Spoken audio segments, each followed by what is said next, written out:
Good morning everyone. Welcome to today's the Hindu analysis.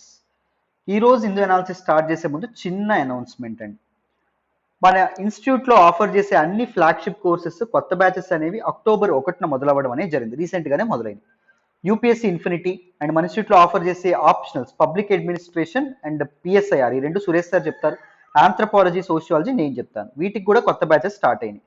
So మీరు ఇందులో ఏం జాయిన్ అవ్వాలనుకున్నా చక్కగా జాయిన్ అవ్వచ్చు. యూపీఎస్సీ ఇన్ఫినిటీ 60,000 రూపీస్ మాత్రమే ఫీజు, ఆప్షనల్స్ 30,000 రూపీస్ మాత్రమే. అదే 31st అక్టోబర్ తర్వాత అంటే 1st నవంబర్ నుంచి యూపీఎస్సీ ఇన్ఫినిటీ 70,000 అవుతుంది, ఆప్షనల్స్ 35,000 రూపీస్ అవ్వబోతున్నాయి. నెలకి 5,000 చెప్పున పే చేస్తూ జాయిన్ అయ్యేటటువంటి అవకాశం కూడా మీకు ఇన్స్టిట్యూట్ వాళ్ళు కల్పిస్తున్నారు. లైఫ్ టైం వ్యాలిడిటీతో వస్తున్నటువంటి కోర్స్ అండి. చక్కగా జాయిన్ అయ్యే ప్రయత్నం చేయండి. మీకు చాలా చాలా వాల్యుడేషన్ ఉంటుంది. నన్ను నమ్మి జాయిన్ అవ్వండి, మీ నమ్మకం వమ్ము కాదు. యూపీఎస్సీ ఇన్ఫినిటీలో జాయిన్ అయితే మాకు ఏం వస్తాయి సార్? NCERT foundation course. రీసెంట్గా మనం ఎన్సీఆర్టీ ఫౌండేషన్ కోర్స్ లాంచ్ చేసామా, అది without taking a single penny, రూపాయి కూడా మీ నుంచి ఎక్స్ట్రా తీసుకోకుండా అది ఫ్రీ ఆఫ్ కాస్ట్ వచ్చేస్తుంది. Comprehensive coverage of current affairs. Current affairs చాలా మంది ఇబ్బంది ఫీల్ అవుతారు, బట్ మన ఇన్స్టిట్యూట్లో చాలా డీటెయిల్డ్గా ఇన్ డెప్త్ కాంప్రహెన్సివ్గా కవర్ చేస్తాం. లైఫ్ టైం వ్యాలిడిటీ ఇస్తున్నామండి. లైఫ్ టైం వ్యాలిడిటీ అన్నామంటే లైఫ్ టైం వ్యాలిడిటీ. మీకు మీకు క్లాసెస్కి యాక్సెస్ కావాల్సిన వాళ్ళు మీరు చక్కగా క్లాసెస్కి యాక్సెస్ పొందొచ్చు, చక్కగా క్లాసెస్ వినొచ్చు. డైలీ ఆన్సర్ రైటింగ్ ప్రాక్టీస్ ఉంటుంది. ఎవ్రీడే మీకు క్వశ్చన్ ఇస్తాం, మీరు దానికి ఆన్సర్ చేస్తారు. రెస్పెక్టివ్ ఫ్యాకల్టీ మెంబర్స్ కరెక్ట్ చేసి కన్స్ట్రక్టివ్ ఇండివిజువల్ ఫీడ్బ్యాక్ అనేది ఇవ్వడం అనేది జరుగుతుంది. And APPSC, TSPSC, IBPS, SSC ఈ ఎక్స్ట్రా సిలబస్ కూడా మీకు without taking a single penny, రూపాయి కూడా మీ నుంచి ఎక్స్ట్రా తీసుకోకుండా కవర్ చేయడం అనేది జరుగుతుంది. నెలకి 5,000 చొప్పున కట్టుకునేటటువంటి అవకాశం కూడా ఉంది. సో వీటన్నింటికంటే ఒక్క మాట చెప్పనా, మన తెలుగు స్టేట్స్లో మీకు ఏదో ఒక ఇన్స్టిట్యూట్ ద బెస్ట్ ఇన్స్టిట్యూట్ అనిపించవచ్చు, ఇన్స్టిట్యూట్ బాగుంది అనిపించవచ్చు. మీరు ఏం చేస్తారంటే ఆ ఇన్స్టిట్యూట్ని మన ఇన్స్టిట్యూట్ని కంపేర్ చేయండి, టీచింగ్ క్వాలిటీని కంపేర్ చేయండి, కాన్సెప్చువల్ క్లారిటీ ఇస్తున్నారా లేదా కంపేర్ చేయండి, in depth in detail basics నుంచి బ్యాక్గ్రౌండ్ నుంచి ప్రతిదీ చెప్తున్నారా లేదో కంపేర్ చేయండి.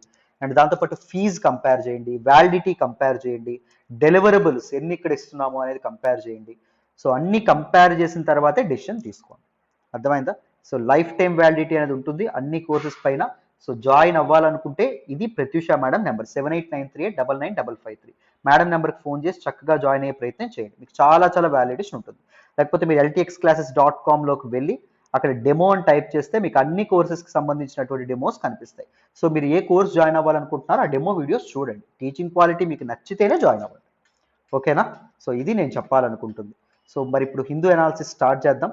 So this Hindu analysis is of 24th October 2021, అంటే ఆదివారం నాటిది. సో రేపటిది అదే ఈ రోజుది అంటే 25th మనం ఇంకొక గంటన్నరలో అప్లోడ్ చేద్దాం. ఓకేనా? రైట్ నా.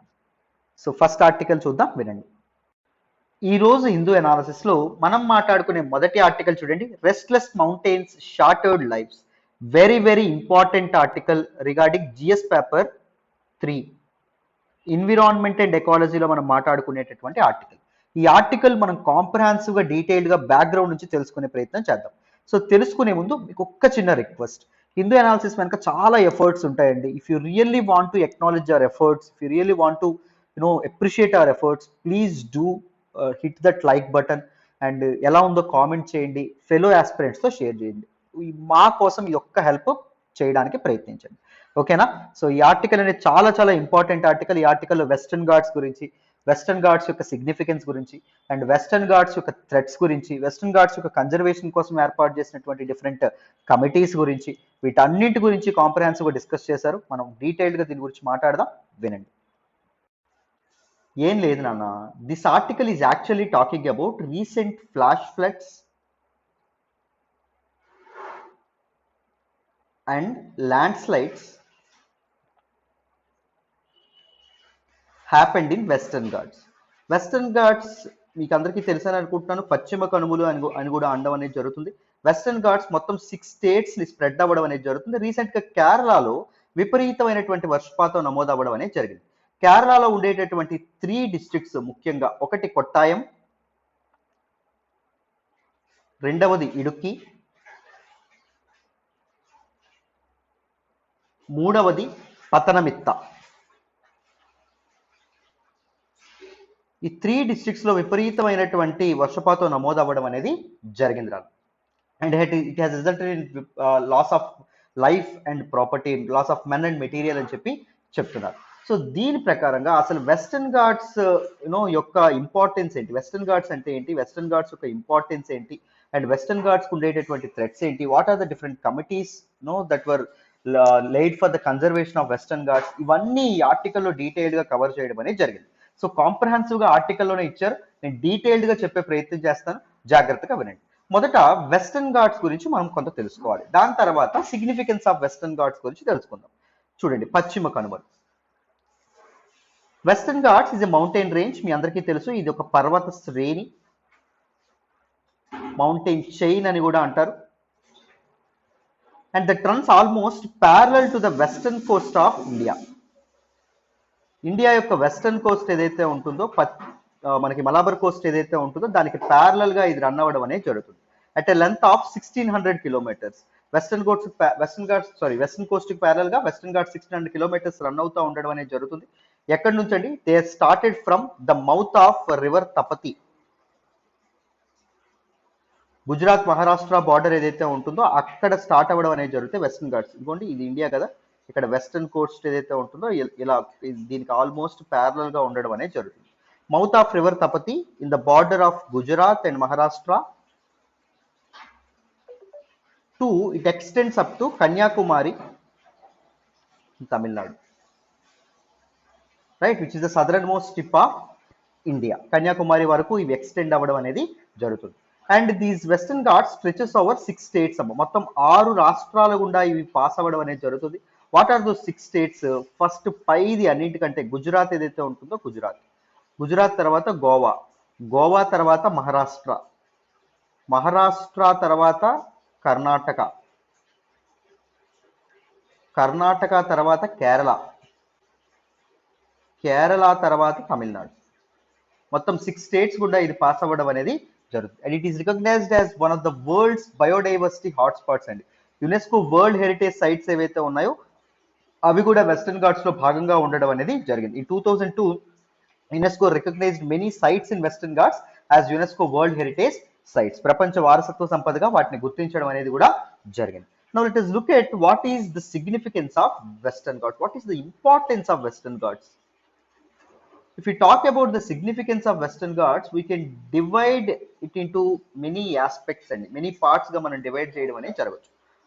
We can talk about biological significance, biological diversity, because western ghats are home to many flora and fauna, many plant and animal species. And we can also talk about economical significance, and we can also talk about hydrological significance. It feeds many rivers అమ్మ, చాలా river streams అనేవి మనకి western Ghats లోనే start అవ్వడం అనేది జరుగుతుంది. And we can also talk about climate condition.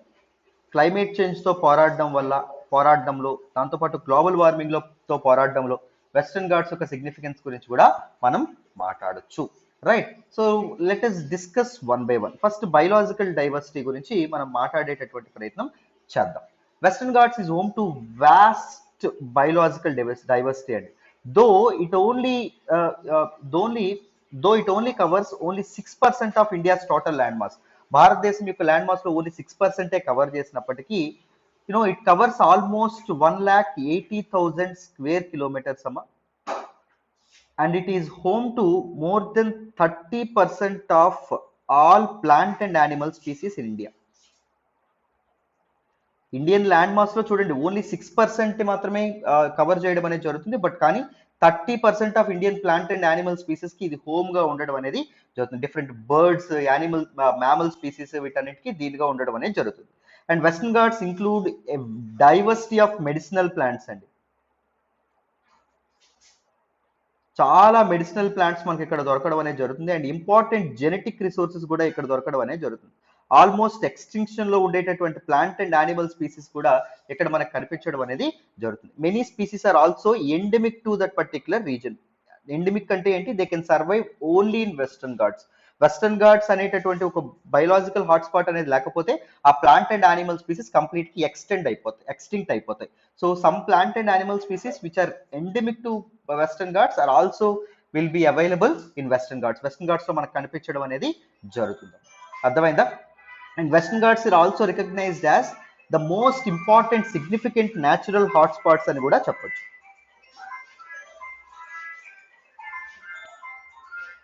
ఇవి natural హాట్స్పాట్స్గా, natural హ్యాబిటేట్స్గా కూడా ఇవి వర్క్ చేయడం అనేది జరుగుతుంది.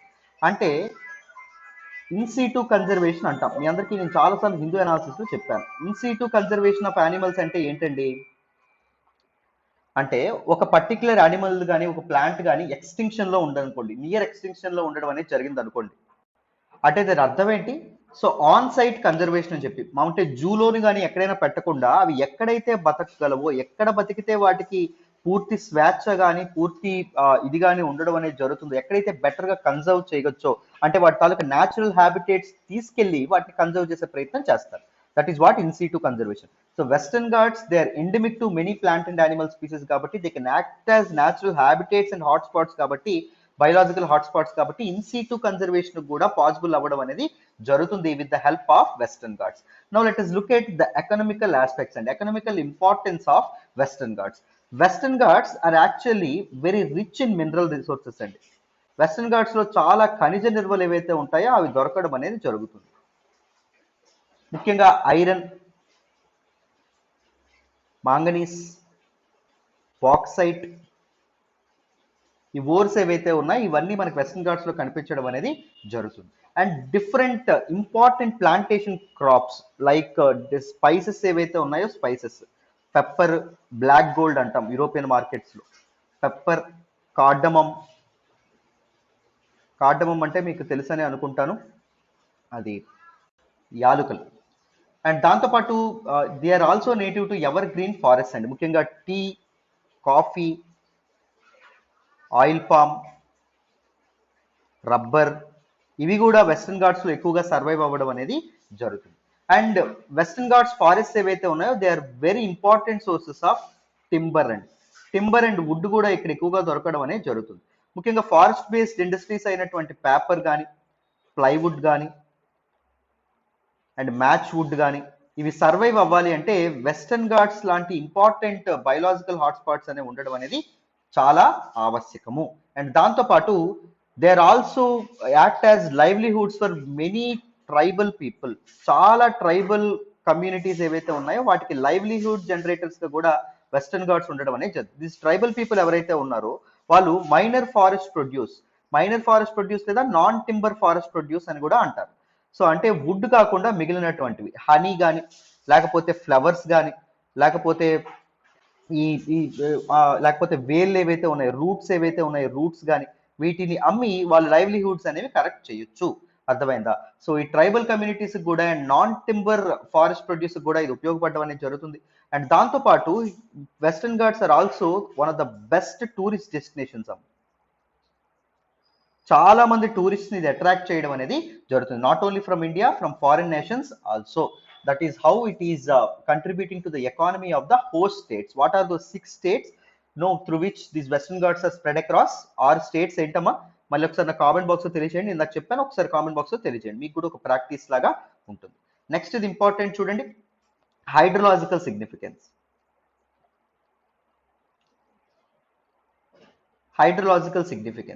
What is this hydrological significance అంటే చూడండి, western Ghats perform as very important hydrological and water shed functions అనేవి సర్వ్ చేయడం అనేది జరుగుతుంది. They generate water. Approximately 245 million people live in the peninsular states. అంటే దక్షిణ భారతదేశంలో ఉండేటటువంటి పీపుల్లో 245 మిలియన్ పీపుల్ ఎవరైతే ఉన్నారో వాళ్ళు the get water supply from the reverse originating from western Ghats. Western Ghats లో ఆవిర్భవిస్తున్నటువంటి నదులు ఏవైతే ఉంటాయో వాటి నుంచి వచ్చేటటువంటి వాటర్ ని వాడుకొని వీళ్ళు బతకడం అనేది జరిగింది. అర్థమైందా? So these Western Ghats also sustain livelihoods. ప్రజల తాలూకా livelihoods, most of the people depend on agriculture కాబట్టి వాళ్ళ అగ్రికల్చర్ అనేది బాగుండాలి అంటే వెస్టర్న్ ఘాట్స్ ఆరిజినేట్ అయినటువంటి రివర్స్ నుంచి వాటర్ ఫ్లో అనేది బాగుండాలి. They feed large number of perennial rivers అమ్మ. నో, దీస్ పెరినియల్ రివర్స్ ఏవైతే ఉంటాయో అంటే జీవనదులు ఏవైతే ఉంటాయో, జీవనదులుగా ఉండడానికి అంటే ఫర్ ఎవర్ ఫ్లో అవ్వడానికి చాలా మైనర్ స్ట్రీమ్స్ ని వెస్టర్న్ ఘాట్స్ అనేది కంట్రిబ్యూట్ చేయడం అనేది జరుగుతుంది. ముఖ్యంగా గోదావరిలోకి వెస్టర్న్ ఘాట్స్ లో ఆరిజినేట్ అయినటువంటి మైనర్ స్ట్రీమ్స్ అనేవి కలుస్తాయి, చాలా ఉపనదులు అనేవి కలుస్తాయి. లైక్ సపోజ్ కృష్ణా రివర్ అనేది మీరు చూసుకోవచ్చు. కృష్ణా రివర్ ఇప్పుడు మనకు Tungabhadra originates from western Ghats. Tungabhadra is a tributary of river Krishna. And Kaveri నది ఏదైతే ఉంటుందో కావేరీ నదిలో కూడా చాలా స్ట్రీమ్స్ కలవడం అనేది జరుగుతుంది. సో ఇవి పెరినియల్ రివర్స్ గా ఉండడానికి దీస్ స్ట్రీమ్స్ ఏవైతే ఉన్నాయో ఉపయోగపడతాయి, వెస్టర్న్ ఘాట్స్ ఏవైతే ఉన్నాయో ఉపయోగపడడం అనేది జరగడం అనేది జరుగుతుంది. అండ్ దాంతోపాటు influence on climatic condition, climate మీద కూడా ఇది ఇంపాక్ట్ అనేది చూపిస్తుంది. ముఖ్యంగా సౌత్ వెస్ట్ మాన్సూన్స్ ఏవైతే ఉన్నాయో,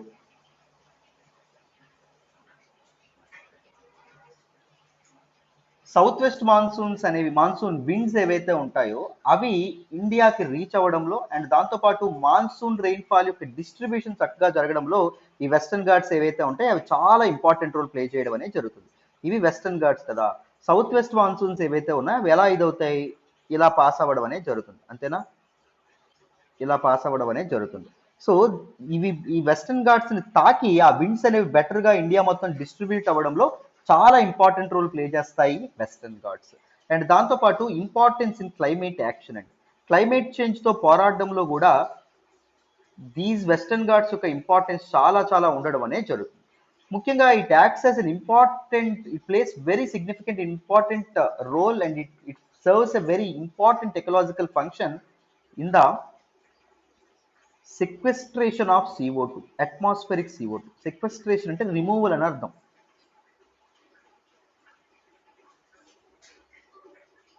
వాతావరణం నుంచి కార్బన్ డైఆక్సైడ్ ని రిమూవ్ చేయడంలో కార్బన్ సింక్స్ గా, because they are forest areas కదా, సో కార్బన్ సింక్స్ గా అంటే కార్బన్ ని లాక్కునేటటువంటి ఒక ఒక ఇంపార్టెంట్ సోర్సెస్ గా దీస్ వెస్టర్న్ ఘాట్స్ ఏవైతే ఉన్నాయో అవి ఉండడం అనేది జరుగుతుంది. That is how it will decrease green house gas concentration in the atmosphere.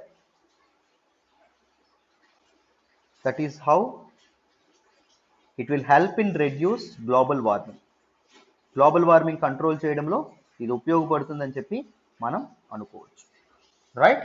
And climate change పై పోరాటంలో కూడా దీస్ వెస్టర్న్ ఘాట్స్ అనేవి ఇండియాకి చాలా మంచి సోర్సెస్ గా ఉపయోగపడతాయని చెప్పి మనం అర్థం చేసుకోవచ్చు. Now look at what are different threats for western Ghats. Western ghats యొక్క ఉనికిని ప్రశ్నించేటటువంటి వెస్టర్న్ ఘాట్స్ ఏవైతే ఉంటాయో వాటి తాలూకు ఎగ్జిస్టెన్స్ కి థ్రెటన్ చేసేటటువంటి ఇంపార్టెంట్ రీజన్స్ ఏంటి? ముఖ్యంగా ఫస్ట్ ఏంటి అంటే డెవలప్మెంటల్ యాక్టివిటీస్.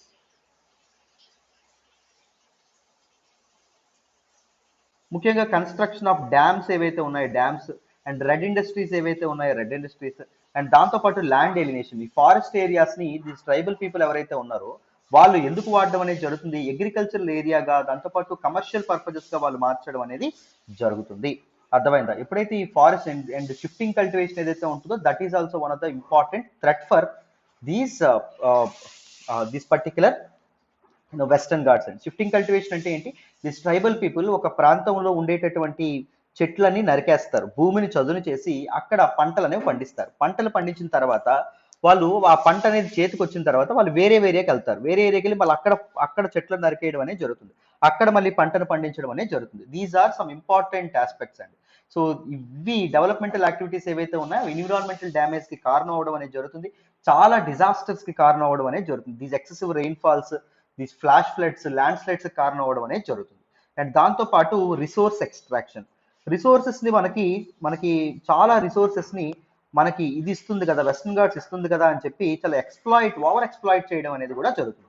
ముఖ్యంగా టింబర్ ని ఇల్లీగల్ గా లాక్ చేస్తున్నారు, లైఫ్ స్టాక్ గ్రేజింగ్ అంటే ఎక్కువగా ఇది లైఫ్ స్టాక్స్ ఏవైతే ఉన్నాయో వాటిని తీసుకెళ్లడం అనేది జరుగుతుంది మేతకి. దానివల్ల వెస్టర్న్ ఘాట్స్ యొక్క హ్యాబిటేట్ ఏదైతే ఉంటుందో అది డిగ్రేడ్ అవ్వడం అనేది జరుగుతుంది. చాలా ప్లాంట్ అండ్ యానిమల్ స్పీసీస్ అనేవి చనిపోవడం అనేది జరుగుతుంది. అండ్ థర్డ్ వన్ ఏంటి అంటే రెడ్ ఇండస్ట్రీ లేదా మైనింగ్ యాక్టివిటీ అమ్మ. This mining activity and rat hole mining has always been a threat to Western Ghats.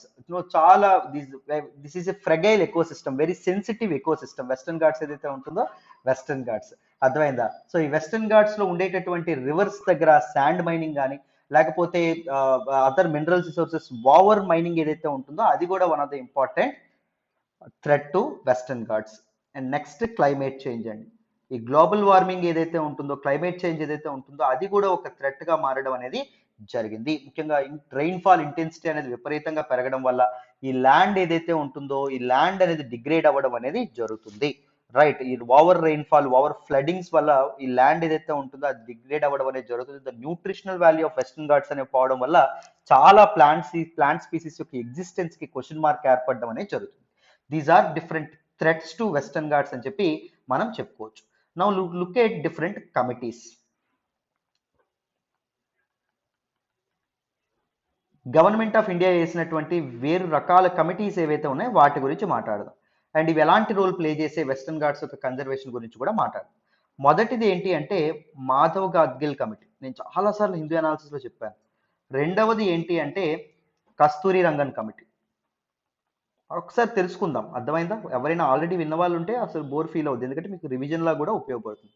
ఎవరో కొత్త వాళ్ళు ఉంటారు కదమ్మా, వాళ్ళ కోసం మళ్ళీ మళ్ళీ చెప్పాల్సి వస్తుంటుంది అనమాట. అర్థమైందా? మీకు కూడా ఒక రివిజన్ లాగా ఉంటుంది. చూడండి, Madhav Gadgil committee. Ministry of environment, forest ఏదైతే ఉంటుందో అది 2010లో ఈ మాధవ్ గాడ్గిల్ కమిటీ అనేది వేయడం అనేది జరిగింది. ఎందుకు? ఎకో సెన్సిటివ్ రీజియన్ అయినటువంటి వెస్టర్న్ ఘాట్స్ ఏవైతే ఉన్నాయో వాటిని కన్జర్వ్ చేయడానికి డిఫరెంట్ మెజర్స్ చెప్పండి అని చెప్పింది. ఈ మాధవ్ గాడ్గిల్ కమిటీ ఏదైతే ఉంటుందో it took a very strong stance అండి. So very environmental friendly stance ఏదైతే ఉంటుందో అది తీసుకుంది, but it ignore developmental activities altogether. అర్థమైందా? It is very in favour of ecological conservation efforts. ఇది ఏం చేద్దాం అనుకుంది, ఎంటైర్ వెస్టర్న్ ఘాట్స్ రీజన్ ఏదైతే ఉంటుందో దాన్ని ఎకో సెన్సిటివ్ ఏరియాగా గుర్తించాలి అని చెప్పింది. ఒకసారి ఎకో సెన్సిటివ్ ఏరియాగా గుర్తిస్తే ఏమవుతుంది, developmental projects like dams construction లాంటివి జరగదు, అండ్ దాంతో పాటు మైనింగ్ యాక్టివిటీస్ లాంటివి జరగవు. సో మరి స్టేట్స్ కి మరి లాభం ఎక్కడది? ఈ డెవలప్మెంటల్ యాక్టివిటీస్, టెంబర్ ఇవేమి కట్ చేయకూడదు, ఇవేవి మైనర్ ఫారెస్ట్ ప్రొడ్యూస్ లాంటివి కలెక్ట్ కూడా చేయకూడదు అంటే వాళ్ళకి మరి వాళ్ళ ఆదాయంలో ప్రాబ్లం అనేది జరుగుతుంది కదా. So most of the states ఏవైతే ఉంటాయో they oppose this Madhav Gadgil committees recommendations. 6 states కూడా అపోజ్ చేయడం అనేది జరిగింది. దాంతోపాటు మాధవ్ గాడ్గిల్ కమిటీ ఇచ్చినటువంటి ఇంకొక ఇంపార్టెంట్ రికమెండేషన్ ఏంటంటే వెస్టర్న్ ఘాట్స్ ఎకాలజీ అథారిటీ అనేది ఒకటి ఏర్పాటు చేయాలి. To look after, it should be a statutory authority and it will derive there rights from environmental protection act 1986. అర్థమైందా? ఈ అథారిటీ అనేది వెస్టర్న్ ఘాట్స్ యొక్క కన్జర్వేషన్ గురించి కంప్లీట్ గా ఇది చేయాలి అని చెప్పి అనుకుంది, కంప్లీట్ గా చూసుకోవాలని చెప్పి మాధవ్ గాడ్గిల్ కమిటీ రికమెండ్ చేసింది. అండ్ దాంతో పాటు developmental activities like dam construction and mining పైన చాలా రిస్ట్రిక్షన్స్ అనేవి పెట్టడం అనేది జరిగింది. స్ట్రిక్ట్ రెగ్యులేషన్స్ అనేవి పెట్టడం అనేది జరిగింది. అర్థమైందా? అండ్ లోకల్ బాడీస్ ఏవైతే ఉంటాయో అంటే ట్రైబల్ కమ్యూనిటీస్, లోకల్ బాడీస్ కి చాలా ఎంపవర్ చేయడం అనేది జరిగింది, in conserving their own environment, right? So ఇలా Madhav Gadgil committee very strong stance తీసుకుంది. సో మాధవ్ గాడ్గిల్ కమిటీ ఇచ్చినటువంటి రికమెండేషన్స్ తోసిపుచ్చడానికి అంత స్ట్రాంగ్ గా కాకుండా ఒక మోడరేట్ అప్రోచ్ తో ముందుకు వెళ్ళడానికి కస్తూరి రంగన్ కమిటీని తర్వాత ఏర్పాటు చేయడం అనేది జరిగింది. Because Madhav Gadgil committee report has been criticised for being too environmental friendly and it is very impractical to implement. అస్సలు డెవలప్మెంటల్ ప్రాజెక్ట్స్, డ్యామ్స్ కన్స్ట్రక్ట్ చేయకూడదు, మైనింగ్ అనేది చేయకూడదు, అంటే అగ్రికల్చర్, ఎకనామికల్ లాస్ అనేది చాలా ఉండడం అనేది జరుగుతుంది. అర్థమైందా? So this particular Kasturi Rangan committee ఏదైతే ఉంటుందో it took a very moderate stance. ఇదేం చేసింది, టోటల్ వెస్టర్న్ ఘాట్స్ ఏరియాలో only 37% of the western Ghats మాత్రం ఎకో సెన్సిటివ్ ఏరియాగా గుర్తిద్దాం, మిగిలినంత ప్రాంతంలో ఈ డెవలప్మెంటల్ యాక్టివిటీస్ దాంతోపాటు మైనింగ్ లాంటి ఓకే అన్నట్టుగా చెప్పడం అనేది జరిగింది. అర్థమైందా? ఏది కస్తూరి రంగన్ కమిటీ ఏదైతే ఉంటుందో కస్తూరి రంగన్ కమిటీ. సో కస్తూరి రంగన్ కమిటీ రికమెండేషన్స్ తర్వాత యాక్సెప్ట్ చేయడం అనేది జరిగింది, రైట్? అండ్ వెస్టర్న్ ఘాట్స్ ఏవైతే ఉన్నాయో బెటర్ గా కన్జర్వ్ చేయకపోవడం వల్ల కేరళలో చాలా natural kilometres, flooding, land slides అనేవి లాస్ట్ 2 years లో విపరీతంగా పెరగడం అనేది జరుగుతుంది. So these flash floods and land slides ఏవైతే ఉన్నాయో అవి ఫ్రెగైల్ ఎకో సిస్టమ్ అయినటువంటి వెస్టర్న్ ఘాట్స్ ని ఇంకా డ్యామేజ్ చేయడం అనేది జరుగుతుంది. అర్థమైందా? గాడ్గిల్ కమిటీ చెప్పినట్టు human interference and unscientific land use ఏదైతే ఉంటుందో వాటిని పూర్తిగా తగ్గించాల్సినటువంటి అవసరం ఎంతైనా ఉంది. Because western Ghats they serve many purposes, many biological and ecological and climate sensitive functions ని సర్వ్ చేస్తుంది వెస్టర్న్ ఘాట్స్. సో దాన్ని ఇది చేయాల్సినటువంటి అవసరం ఎంతైనా ఉంది. And government should balance between conservation అండి. గవర్నమెంట్ ఏం చేయాలన్నా ఈ కన్జర్వేషన్ ఏదైతే ఉంటుందో కన్జర్వేషన్ ని బ్యాలెన్స్ చేయాలి, అండ్ దాంతో పాటు ఒకవైపు డెవలప్మెంట్ ఏదైతే ఉంటుందో డెవలప్మెంట్ని కూడా బ్యాలెన్స్ చేయడం అనేది జరగాలి, రైట్? రెండింటిని ఎప్పుడైతే బ్యాలెన్స్ చేయడం అనేది జరుగుతుందో అప్పుడు బెటర్గా సస్టైనబుల్ ఎకనామిక్ గ్రోత్ అనేది పాసిబుల్ అవుతుంది. Right, this is all about this particular article. So డీటెయిల్డ్గా ఈ ఆర్టికల్ మీకు ఎక్స్ప్లెయిన్ చేశానని అనుకుంటున్నాను. నేనేం బ్యాక్గ్రౌండ్ రీసెర్చ్ చేయలేదు, ఆర్టికల్లోని డీటెయిల్గా అంతా ఇచ్చారు. మీరు ఏం చేస్తారు అంటే ఒక్కసారి ఆర్టికల్ ఒకసారి చదవండి. అర్థమైందా? నేను చెప్పాను కదా ఇప్పటివరకు, చదవండి, మీకు ఇంకా బెటర్ క్లారిటీ అనేది రావడం అనేది జరుగుతుంది. రైట్, సో మరి నెక్స్ట్ ఆర్టికల్ డిస్కస్ చేద్దాం, జాగ్రత్తగా వినండి. ఈ రోజు హిందూ అనాలిసిస్ లో మనం మాట్లాడే నెక్స్ట్ ఆర్టికల్ చూడండి, rising trade tensions point to India's China conundrum. Very very important article, చాలా చాలా important news analysis article. So ఇండియాకి చైనాకి మధ్య బైలేటరల్ ట్రేడ్ అనేది పెరుగుతుంది, ఒకవైపు డిస్ప్యూట్స్ అండ్ టెన్షన్స్ కొనసాగుతూనే ఉన్నాయి.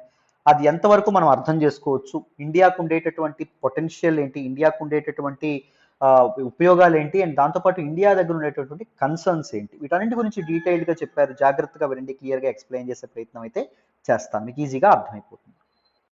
ఏం లేదన్న, ఈ ఆర్టికల్లో ఏం చెప్పారంటే చూడండి, మనకి ఇండియాకి అండ్ చైనాకి మధ్య ట్రేడ్ ఏదైతే ఉంటుందో ట్రేడ్ అనేది రికార్డ్ లెవెల్స్లో పెరగడం అనేది జరిగిందంట, విపరీతంగా పెరగడం అనేది జరిగిందంట.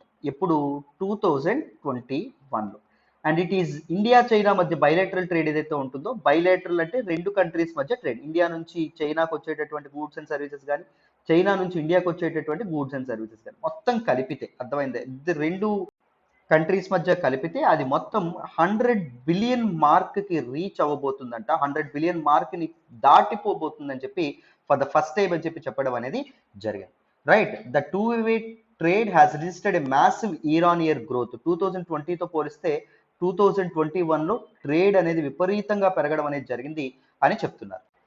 ఇక్కడ ఆశ్చర్యకరమైనటువంటి విషయం ఏంటి అంటే, even though there was border dispute between India and China, ఇండియాకి చైనాకి మధ్య లైన్ ఆఫ్ యాక్చువల్ కంట్రోల్ దగ్గర, ఈ border dispute line of actual control మీద నేను ఒక వీడియో చేశాను, India China stand off LTX classes అని కొట్టండి, నేను డీటెయిల్గా ఒక వీడియో చేశాను, అది మీకు అర్థమవుతుంది. అర్థమైందా? సో చూడండి, ఈ బార్డర్ డిస్ప్యూట్ ఏదైతే ఉంటుందో, ఈ బార్డర్ డిస్ప్యూట్ ఉన్నప్పటికీ ట్రేడ్ అనేది డెవలప్ అవ్వడం అనేది నిజంగా, ట్రేడ్ అనేది పెరగడం అనేది నిజంగా ఒక గొప్ప విషయం అని చెప్పి మనం అనుకోవచ్చు. అండ్ ఇండియా మళ్ళీ ఏం చేసింది, ఇన్వెస్ట్మెంట్స్ మీద రెస్ట్రిక్షన్స్ అనేవి వేయడం కూడా జరిగింది. It has impose certain curbs on Chinese companies and the massive inflow of Chinese funds in to the tech sector. ముఖ్యంగా మనకి రీసెంట్గా కొన్ని యాప్స్ అనేవి, అంటే మనకి ఫిన్టెక్ యాప్స్ ఏవైతే ఉంటాయో, లోన్స్ ఇచ్చేటటువంటి యాప్స్ ఏవైతే ఉన్నాయో, ఆ యాప్స్లో చైనీస్ వాళ్ళు చాలా ఇన్వెస్ట్మెంట్స్ చేయడం అనేది జరిగింది. మన ఇండియన్స్ యొక్క డబ్బును చాలా వరకు దోచుకున్నారు. చిన్న చిన్న మొత్తంలో కేవలం ఒక pan card, Aadhaar card submit చేస్తే డబ్బులు ఇచ్చేసి విపరీతమైన ఇంట్రెస్ట్ వసూలు చేయడం అనేది జరిగింది. అండ్ ఈ కాంటెక్స్ట్ లో ఇండియా యొక్క సావరెంటీకి, ఇండియా యొక్క దీనికి స్ట్రాటజిక్ ఇంట్రెస్ట్ కి ఇది ఎఫెక్ట్ అవుతుందని చెప్పి ఇండియా ఏం చేసింది, చైనీస్ ఇన్వెస్ట్మెంట్స్ మీద కర్బ్స్ అండ్ కంట్రోల్స్ విధిస్తూ ఇన్వెస్ట్మెంట్స్ ని కంట్రోల్ చేయాలని చెప్పి నిర్ణయించడం అనేది జరిగింది. And India has also kept Chinese out of it's 5G sector అండి. ఇండియా యొక్క 5G సెక్టార్ ఏదైతే ఉంటుందో దానిలో చైనీస్ యొక్క టెలికాం కంపెనీస్ ఇన్వెస్ట్ చేయకుండా ఇండియా రెస్ట్రిక్షన్స్ అనేవి విధించడం అనేది జరిగింది.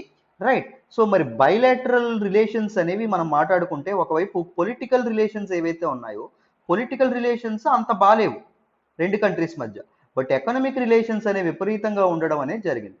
So it is seemingly A contradictory trend అని చెప్పి మనం అర్థం చేసుకోవచ్చు. ఎకనామిక్ రిలేషన్ అనేది బెటర్గా బూమ్ అవుతుంది, పొలిటికల్ రిలేషన్ అనేది అంతగా బాలేదు.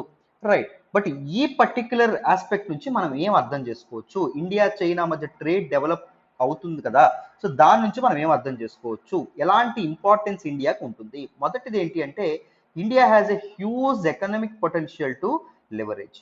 ఏదైనా ఒక కంట్రీ ఇండియాతో ఎందుకు ట్రేడ్ డెవలప్ చేసుకోవాలనుకుంటుంది, ఇండియాతో కానీ చైనాతో కానీ, because the both have huge markets అండి, the both have huge number of consumers. Population అనేది చాలా ఎక్కువ, కన్జ్యూమర్స్ ఆటోమేటిక్గా ఎక్కువగా ఉంటారు. హ్యూజ్ మార్కెట్ అనేది లివరేజ్ చేసుకోవచ్చు కాబట్టి ఏ కంట్రీ అయినా ఈ తాలూకా పాపులస్ కంట్రీస్తో ఇది చేయాలని చెప్పి అనుకుంటాయి, ట్రేడ్లోకి వెళ్ళాలని చెప్పి అనుకుంటాయి. సో చైనాలో ఉన్నటువంటి హ్యూజ్ ఎకనామిక్ మార్కెట్ ఏదైతే ఉంటుందో, చైనాకి హ్యూజ్ మార్కెట్ ఇండియా అనేది చక్కగా వాడుకోవచ్చు. అర్థమైందా? It has a huge potential for trade ties for Indian companies బెటర్గా డెవలప్ అవుతాయి. అండ్ ముఖ్యంగా ఫార్మాసిటికల్ ఇండస్ట్రీ ఏదైతే ఉంటుందో దానికి నిజంగా పండగని చెప్పుకోవచ్చు, because India is considered as a pharmaceutical hub అని చెప్పి మనం చెప్పుకోవచ్చు. మన ఫార్మాసిటికల్ ఇండస్ట్రీ అక్కడ చైనీస్ మార్కెట్ ని బెటర్ గా యూజ్ చేసుకోవచ్చు అని మనం అర్థం చేసుకోవచ్చు. రీసెంట్ గా Hyderabad based doctor Reddy's laboratories ఏవైతే ఉన్నారో వాళ్ళు ఒక యాంటీ క్యాన్సర్ డ్రగ్ ఏదైతే ఉంటుందో ఆ డ్రగ్ ని చైనీస్ మార్కెట్ లో మొదటిసారి ఇంట్రడ్యూస్ చేయడం అనేది జరిగింది. సో ఇండియన్ ఫార్మాసిటికల్ ఇండస్ట్రీకి ఒక బ్రేక్ త్రూ అని కూడా మనం చెప్పుకోవచ్చు. బట్ ఈ ఎకనామిక్ పొటెన్షియల్ ఇవన్నీ ఉన్నాయి కదా, మరి కన్సర్న్స్ ఏవి లేవా సార్, సిగ్నిఫికెన్స్ ఉందా అంటే దేర్ వర్ మెనీ కన్సర్న్స్ అండి. One of the most important concern ఏంటి అంటే strategic concern. Right. So trade ties boom అవ్వడం, ఒకవైపు డిస్ప్యూట్ మనకి ఈ డిస్ప్యూట్ అనేది ఉండడం అంటే బార్డర్ డిస్ప్యూట్ ఉండడం అనేది అంత కరెక్ట్ కాదు. ఒకవేళ కమర్షియల్ రిలేషన్స్ డీపెన్ అయ్యాయి అనుకోండి, చైనా ఏం చేస్తుంది, తన తాలూకా స్ట్రాటజిక్ ఇంట్రెస్ట్ కోసం ఒక్కసారిగా మన ఆ కమర్షియల్ ఆస్పెక్ట్స్ ఏవైతే ఉన్నాయో వాటిని వాడుకోవచ్చు. అర్థమైందా? ఒక ఎగ్జాంపుల్ చెప్పే ప్రయత్నం చేస్తాను చూడండి. మనం ఉన్నాం, మన పక్కింటి వాళ్ళు ఉన్నారు. ఇప్పుడు సపోజ్ మనం మన పక్కింటి వాళ్ళ దగ్గర అప్పు తెచ్చుకున్నాం, ఎకనామికల్ గా డిపెండ్ అయ్యాం, we have some commercial relationships. లేకపోతే మన ఇద్దరం మీ ఇద్దరు కలిసి ఒక దీనిలోకి వెళ్ళారు, ఒక పార్ట్నర్షిప్, ఒక బిజినెస్ ఫామ్ అనేది ఏర్పాటు చేశారు. ఇప్పుడు ఇద్దరి మధ్య ఏదో ఒక విషయం మీద గొడవ అయింది అనుకోండి, డిస్ప్యూట్ అయింది అనుకోండి, ఏం జరుగుతుంది, ఇద్దరు ఒకసారి ఇప్పుడు సపోజ్ మీ పక్కింటి ఆయన ఎక్కువ ఇన్వెస్ట్మెంట్ చేశాడు అనుకోండి, నా డబ్బులు నాకు ఇచ్చేసి నేను విడిపోతాను అని సడన్ గా చెప్పొచ్చు. లేకపోతే అప్పు ఇచ్చాడు అనుకోండి వ్యక్తి, ఏం చేస్తారు, అప్పు తీసుకున్నప్పుడు సిగ్గులేదా అని చెప్పి నేను మిమ్మల్ని ఇన్సల్ట్ చేయొచ్చు. అర్థమైందా?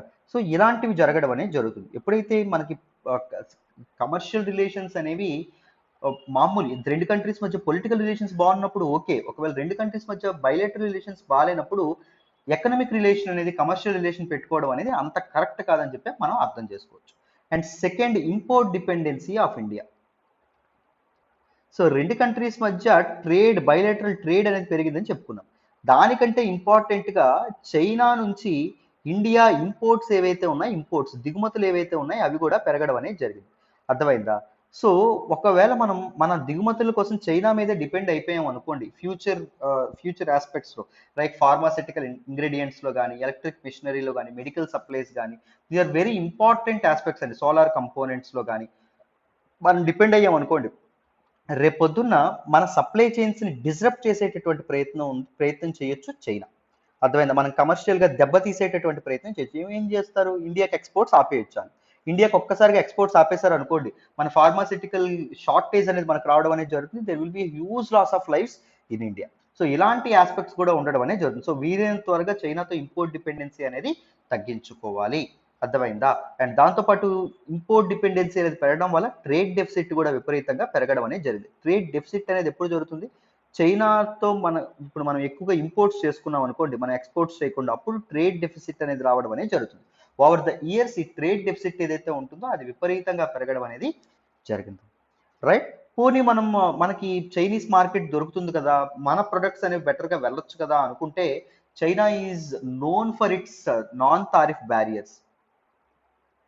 తారిఫ్ బ్యారియర్స్ వేస్తుంది, నాన్ తారిఫ్ బ్యారియర్స్ కూడా వేస్తుంది. సో ఒక కంట్రీ యొక్క గూడ్స్ ని ఆ కంట్రీకి రెస్ట్రిక్ట్ చేయడానికి అదర్ కంట్రీ ఏదైతే ఉంటుందో they will use two kinds of barriers అండి. ఒకటి తారిఫ్ బ్యారియర్స్ అంట, అంటే విపరీతంగా పన్నులు అనేవి పెంచేస్తుంది. సపోజ్ ఒక ఎగ్జాంపుల్ కింద చెప్తాను. ఇప్పుడు ఇండియా ఉంది, చైనా ఉంది. సపోజ్ ఇండియన్ ప్రొడక్ట్స్ చైనాకి బాగా ఎక్స్పోర్ట్ అవుతున్నాయి, ఇండియన్ మొబైల్స్, మైక్రోమాక్స్ ఎక్స్పోర్ట్ అవుతుంది అనుకోండి. దానివల్ల చైనీస్ లోకల్ ఇండస్ట్రీకి దెబ్బ తగులుతుంది. దెబ్బలు తగులుతున్నప్పుడు చైనా ఏం చేస్తుంది, టూ పాసిబిలిటీస్ వాడుతుంది ఇండియన్ గూడ్స్ అనేవి చైనాలో తక్కువ సేల్ అవ్వడానికి. ఒకటి తారిఫ్ బ్యారియర్. తారిఫ్ బ్యారియర్ ద్వారా ఏం చేస్తుంది, ఇండియన్ ప్రొడక్ట్స్ మీద పన్ను ఎక్కువ పెంచేస్తుంది, డ్యూటీస్ పెంచుతుంది. డ్యూటీస్ పెంచితే ఇక్కడ 10,000, ఇండియాలో 10,000 ఉన్నటువంటి ప్రొడక్ట్ వీళ్ళు డ్యూటీ 3,000 వేశారు అనుకోండి, 13,000 అయిపోతుంది, కాస్ట్లియర్ అయిపోతుంది. సో రిలేటివ్లీ కాస్ట్లియర్ అయినప్పుడు వాళ్ళు ఏం కొంటారు, China people Chinese local products కొనడం అనేది స్టార్ట్ చేస్తారు. సో అది తారిఫ్ బ్యారియర్ అని చెప్తాం. మన కంపెనీస్ యొక్క సేల్స్ అనేవి పడిపోతాయి. నాన్ తారిఫ్ బ్యారియర్స్ అంటే ఏంటి, మన మీద తారిఫ్స్ వేయకుండా ఈ చైనీస్ డొమెస్టిక్ కంపెనీస్ ఏవైతే ఉంటాయో వాళ్ళకి ఇన్సెంటివ్స్ అనేవి ఇస్తారు. అర్థమైందా? వాళ్ళకి ఇన్సెంటివ్స్ కానీ లేకపోతే వాళ్ళకి ఫినాన్షియల్ సపోర్ట్ కానీ అందిస్తారు. సో అప్పుడు వాళ్ళ తాలూకా ప్రొడక్ట్స్ ఏవైతే ఉన్నాయో కంపేరిటివ్ గా తగ్గిపోతాయి. తగ్గిపోతే ఏం జరుగుతుంది, వాళ్ళ సేల్స్ పెరిగితే మన సేల్స్ అనేవి తగ్గిపోవడం అనేది జరుగుతుంది. These kind of non tariff barriers ఏవైతే ఉంటాయో China is known for imposing them. So అందుకే ఇండియా చైనా మధ్య ట్రేడ్ అనేది ఇంప్రూవ్ అవ్వడం ఎంత లాభదాయకమో అంతకంటే ఎక్కువ నష్టదాయకం అని చెప్పి మనం అర్థం చేసుకోవచ్చు. సో మీకు కంప్లీట్గా క్లారిటీగా ఈ పర్టికులర్ ఆర్టికల్ అనేది డీటెయిల్డ్గా అర్థమైందని అనుకుంటున్నాను. This is all about this particular article. మరి నెక్స్ట్ ఆర్టికల్ మాట్లాడదామా? వినండి. ఈ రోజు హిందూ అనాలిసిస్ లో మనం మాట్లాడే నెక్స్ట్ ఆర్టికల్ చూడండి. New light on how insulin signalling effects tissue health. Very very important article regarding GS paper 2 health లోను and GS paper 3 science and టెక్నాలజీలోను మనం మాట్లాడుకోవడం అనేది జరుగుతుంది. చాలా చాలా ఇంపార్టెంట్. ఇంతకీ ఇన్సులిన్ అంటే ఏంటి, అది ఎలా వర్క్ చేస్తుంది, అండ్ రీసెంట్ గా వచ్చినటువంటి స్టడీ ఏంటి, వీటన్నిటి గురించి మాట్లాడదాం. డీటెయిల్డ్ గా ఎక్స్ప్లెయిన్ చేసే ప్రయత్నం చేస్తాను, జాగ్రత్తగా వినండి. రైట్, ఈ ఆర్టికల్ కూడా చాలా చాలా important in the science and technology perspective. జాగ్రత్తగా వినండి, క్లియర్గా మీకు ఎక్స్ప్లెయిన్ చేస్తాను. మొదట మీరు ఇన్సులిన్ అంటే ఏంటో తెలుసుకోవాలి. ఇన్సులిన్ ఎలా వర్క్ చేస్తుంది, ఇన్సులిన్ ఎవరు ప్రొడ్యూస్ చేస్తారు, ఇన్సులిన్ గురించి కొన్ని ఇంపార్టెంట్ ఫ్యాక్ట్స్ అనేవి తెలుసుకున్న తర్వాత మనం ఈ ఆర్టికల్ గురించి మాట్లాడే ప్రయత్నం చేద్దాం. Insulin is a hormone and it is secreted by the beta cells of pancreas. మన ప్యాంక్రియాస్ యొక్క బీటా సెల్స్ ఏవైతే ఉన్నాయో అవి ఇన్సులిన్ ని ప్రొడ్యూస్ చేయడం అనేది జరుగుతుంది. అర్థమైందా? ఇన్సులిన్ ఎందుకు ఉపయోగపడుతుంది అంటే బ్లడ్ లో గ్లూకోజ్ లెవెల్స్ ఏవైతే ఉన్నాయో, బ్లడ్ షుగర్ ని కంట్రోల్ చేయడంలో, గ్లూకోజ్ లెవెల్స్ ని కంట్రోల్ చేయడంలో ఇది ఉపయోగపడడం అనేది జరుగుతుంది. అర్థమైందా? బ్లడ్ లో గ్లూకోజ్ అనేది ఉండకూడదు, ఎక్సెస్ గ్లూకోజ్ అనేది బ్లడ్ లో ఉండకూడదు. ఇప్పుడు సపోజ్ మనం తిన్నటువంటి కార్బోహైడ్రేట్స్ ఏవైతే ఉన్నాయో, ప్రోటీన్స్ ఏవైతే ఉన్నాయో, ఫ్యాట్స్ ఏవైతే ఉన్నాయో, ఇవన్నీ సింథసైజ్ అవుతాయి. రైట్, సో డిఫరెంట్ మాలిక్యూల్స్గా విడిపోవడం అనేది జరుగుతుంది. విడిపోయి ఇవి ఏమవుతాయి, సింథసిస్ అయ్యి గ్లూకోజ్గా మారి మన బ్లడ్లో కలుస్తాయి. సో మన సెల్స్ ఏవైతే ఉంటాయో, మన సెల్స్కి కావలసినటువంటి ఎనర్జీ ఏదైతే ఉంటుందో, మన సెల్స్కి ఎనర్జీ కావాలి కదా వర్క్ చేయడానికి, ఈ ఎనర్జీని ఎవరు తీసుకెళ్తారు? ఇన్సులిన్ ఏదైతే ఉంటుందో, insulin that was released by the beta cells of the pancreas, అది మోసుకెళ్ళడం అనేది జరుగుతుంది. బ్లడ్ లో ఉండేటటువంటి గ్లూకోజ్ ని డిఫరెంట్ సెల్స్ కి ఏది మోసుకెళ్తుంది? ఇన్సులిన్ మోసుకెళ్ళడం అనేది జరుగుతుంది. That is how it will decrease the concentration of glucose in the blood. So మరి ఎక్సెస్ ఉంటే ఏంటి, మనం ఎక్కువగా తినేసాం అనుకోండి, ఎక్సెస్ గ్లూకోజ్ ని ఏం చేస్తుంది? It will transfer the excess glucose to the other tissues, ముఖ్యంగా pancreas cells, liver cells and other tissues ఏవైతే ఉన్నాయో వాటికి తీసుకువెళ్ళడం అనేది జరుగుతుంది. అర్థమైందా? ఇన్సులిన్ ఏదైతే ఉంటుందో ఇన్సులిన్. సో ఒకవేళ ఇన్సులిన్ చేసేటటువంటి పని అది. ఇన్సులిన్ ఏం చేస్తుంది సింపుల్ గా చెప్పాలి అంటే గ్లూకోజ్ మెటబాలిజం ని కంట్రోల్ చేస్తుంది. అంటే బ్లడ్ లో ఎంత గ్లూకోజ్ ఉండాలి, ఎంత గ్లూకోజ్ ఉండకూడదు అని చెప్పి ఇన్సులిన్ అనేది ఏదైతే ఉంటుందో అది నిర్ణయించడం అనేది జరుగుతుంది. నేను ఒకటి చెప్పనా, ఇప్పుడైనా ఒకటి గుర్తుపెట్టుకోండి, మీకు ఎందుకో చెప్పాలనిపిస్తుంది. అన్నింటికంటే, అన్ని రోగాల కంటే, ఈవెన్ క్యాన్సర్ కంటే నేను అడిగితే చాలా ఘోరాతి ఘోరమైన రోగం ఏంటంటే డయాబెటీస్. విత్ ఎక్స్పీరియన్స్తో చెప్తున్నాను, నాకు చిన్న వయసులో డయాబెటీస్ వచ్చింది. మీకు ఒక ఏదైనా చిన్న జ్వరం వచ్చినా వెంటనే తగ్గదండి, ఒక జలుబు వచ్చినా వెంటనే తగ్గదు, కడుపు నిండా తినలేము, ఆకలితో ఉండలేము, నువ్వు రాత్రి సరిగ్గా నిద్ర పట్టదు, విపరీతంగా యూరిన్కి వెళ్ళాల్సి వస్తుంది. నువ్వు ఒక నరకం అండి డయాబెటీస్ అనేది. ఒకవేళ మీ పేరెంట్స్కి కానీ ఎవరికైనా డయాబెటీస్ అనేది ఉంటే ఇన్ కేసు ఒక మంచి లైఫ్ స్టైల్ హ్యాబిట్స్ అనేవి ఫాలో అవ్వండి అమ్మా, మంచి ఈటింగ్ హ్యాబిట్స్ అనేవి ఫాలో అవ్వండి. Health is the most important one. మంచి స్లీపింగ్ హ్యాబిట్స్ ఫాలో అవ్వండి. చెప్తున్నాను, ఒక్కసారి వస్తే మాత్రం నరకం జీవితం. విత్ ఆల్ మై ఎక్స్పీరియన్స్ చెప్తున్నాను. నేను చాలాసార్లు హిందూ అనాలిసిస్ కొన్నిసార్లు మిస్ అవ్వడానికి కారణం ఏంటి అంటే దిస్ ఈజ్ ద ఫ్యాక్ట్. నాకు అందరిలాగా జ్వరం వస్తే మనం అందరికీ ఒక బాధపడితే డయాబెటీస్ నాకు సివియర్గా ఉంటుంది. I'm type 2 diabetic. సో ఇంకా ఎక్కువ కష్టం పడాల్సి రావడం అనేది జరుగుతుంది. రైట్, సో అది మెయిన్ ప్రాబ్లం. డయాబెటీస్ అసలు ఎందుకు వస్తుంది? ఇక్కడ మనకి ఇన్సులిన్ ఏదైతే ఉంటుందో ఈ ప్యాంక్రియాస్కి ఇన్సులిన్ని ప్రొడ్యూస్ చేసేటటువంటి ఎబిలిటీ తగ్గిపోతుంది. ఇన్సులిన్ ప్రొడ్యూస్ చేసేటటువంటి ఎబిలిటీ తగ్గిపోతే బ్లడ్లో ఏం పెరిగిపోతుంది? గ్లూకోజ్ లెవెల్స్ అనేవి పెరిగిపోతుంది. ఇన్సులిన్ ఏం చేస్తుందని చెప్పాం, బ్లడ్లో ఉన్నటువంటి గ్లూకోజ్ని టిష్యూస్కి పంపిస్తుంది, ఎనర్జీ. అందుకే షుగర్ వాళ్ళు ఎప్పుడు నీరసంగా కనిపిస్తారు, వాళ్ళకి ఎనర్జీ ఉండదు. ఎందుకంటే ఆ గ్లూకోజ్ని సెల్స్కి, ఆ ఎనర్జీ సెల్స్కి ఎనర్జీ ఇచ్చేటటువంటి గ్లూకోజ్ని మోసుకెళ్ళేటటువంటి ఇన్సులిన్ వాళ్ళకి సరిగ్గా ప్రొడ్యూస్ అవ్వదు.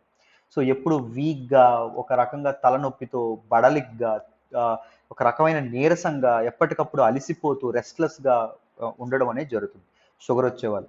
అర్థమైందా? డయాబెటీస్ ఎప్పుడు చాలా డేంజర్, నన్ను నమ్మండి. సో వీలైతే మంచి లైఫ్ స్టైల్ హ్యాబిట్స్, మంచి ఈటింగ్ హ్యాబిట్స్, మంచి స్లీపింగ్ హ్యాబిట్స్ ఫాలో అవడానికి ప్రయత్నించండి. ఓకేనా? Health is the most important thing. ఒక్కసారి కోల్పోయామా చాలా బాధపడాలి. Right? So this is all about insulin. Insulin గురించి మీకు అర్థమైందని అనుకుంటున్నాను. ఇన్సులిన్ ఏం చేస్తుంది ఏంటి అని. ఇప్పుడు షుగర్ వాళ్ళకి ట్యాబ్లెట్లు ఇస్తారా? ట్యాబ్లెట్లో ఏ ఉంటుంది అనుకుంటున్నారు? ఇన్సులిన్ ఉంటుంది. ఇన్సులిన్ షార్టేజ్ కదా, ప్యాంక్రియాస్ ఇన్సులిన్ ప్రొడ్యూస్ చేయలేకపోతుంది. సో మనకి డాక్టర్స్ ఏం చేస్తారు? ఇన్సులిన్ కి ఇవ్వడం అనేది జరుగుతుంది. ఆర్టిఫిషియల్ ఇన్సులిన్ ఇస్తారు. అందుకే కొంతమంది బాగా సివియర్ గా షుగర్ ఉండే వాళ్ళు ఏం చేస్తారు? ఇన్సులిన్ ఎక్కించుకుంటారు. మీరు గమనించారా ఎప్పుడైనా? That is the reason behind it. మీకు ఇన్సులిన్ ఏం చేస్తుందో అర్థమైందని అనుకుంటున్నాను. ఇప్పుడు చూడండి, ఇప్పుడు రీసెంట్ గా ఒక స్టడీ అనేది జరగడం అనేది జరిగింది. ఈ స్టడీలో ఏం చేశారు అంటే, insulin plays a role in the growth and maintenance of tissues అని చెప్పారు.